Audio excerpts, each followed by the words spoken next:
ওয়া ইন্না জাহান্নামা লামাউইদুহুম আজমাইন। অবশ্যই প্রত্যেক জাহান্নামী ব্যক্তির জন্য জাহান্নামে নির্ধারিত স্থান রয়েছে।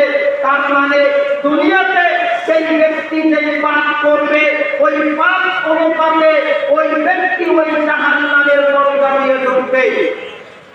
অত্র আয়াত দ্বারা বোঝা যায় দুনিয়াতে সেই ব্যক্তি যে পাপ করবে ওই পাপ অনুপাতে ওই জাহান্নামের দরজা দিয়ে ঢুকবে।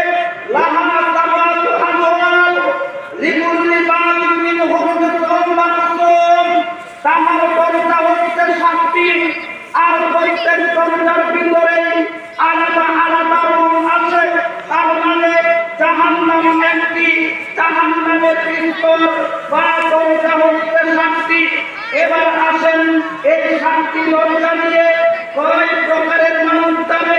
পুরো কোরআন থেকে গবেষণা এই শাস্তি দরজা নিয়ে, প্রতিটা দরজা নিয়ে 4 প্রকারের জাহান্নামী ব্যক্তি ঢুকবে। তাহলে আমরা হিসাব করতে পারি 428 প্রকারের ব্যক্তি এই জমিনে রয়েছে, এই পৃথিবীতে রয়েছে।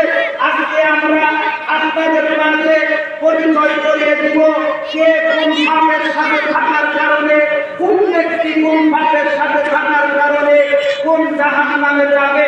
এইবার আসেন 1 নাম্বার জাহান্নামের